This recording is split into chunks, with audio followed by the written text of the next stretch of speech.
Compared to the shitty coming-of-age movies we get today, The Outsiders had a lot of potential. It was directed by Francis Ford Coppola, it's based off a famous book by S.E. Hinton, and it also launched the careers of several actors. But is it really any good?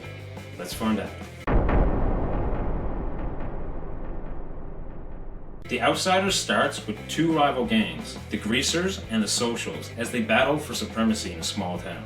Take note that the term gang is being used loosely. The only frightening thing about these kids is the amount of hair gel they use. Ponyboy, a 14-year-old greaser, is the main character, and the story is his discovery of his true identity. When Ponyboy is almost drowned by Socials, his best friend Johnny stabs and kills one, sparking an all-out war between the two rival factions. This is pretty much the whole movie, or at least it should have been. The writing is uneven, shifting halfway through the movie. It's relatively long, and its slow pace is only moderately entertaining. This is probably because of how faithful the movie was when it was adapted from the novel. On the other hand, not all was bad. The story is generally decent, Ponyboy and Johnny have solid character development, and it's definitely a lot darker than your average teen movie, allowing it to be somewhat exciting for adults too.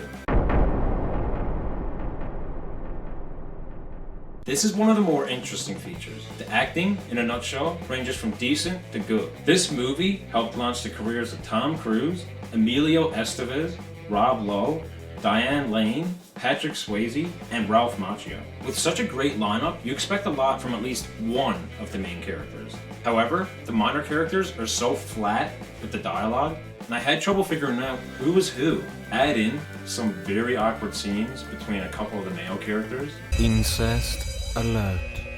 Incest alert. And you've got some of the worst acting done by the stellar cast. In fact, Ponyboy, played by C. Thomas Howell, is about as convincing as this green screen effect. During the more emotional moments, C. Thomas Howell did an okay job.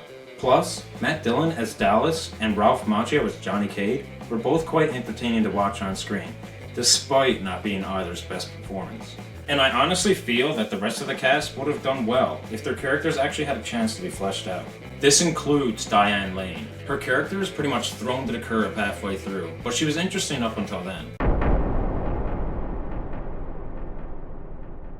Besides the high contrast within the picture, The Outsiders' Blu-ray quality is superb.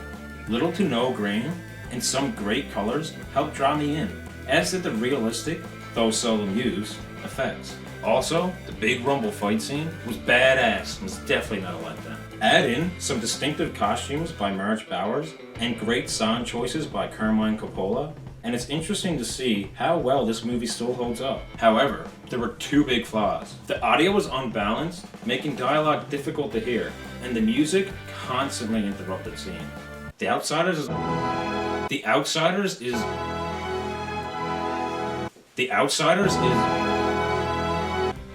fuck it. Ultimately, The Outsiders is better than most coming-of-age films, and I can easily recommend it to fans of the book as well as teenagers in general. However, it doesn't have a lot of appeal for adults that never grew up with it. The Outsiders gets a 6.5 out of 10. So thanks for watching, guys. If you liked the video, be sure to share it on Facebook, Twitter, and Google. Also, don't forget to subscribe by hitting the button right here. I'm Kyle from Battlefront Productions. Until next time,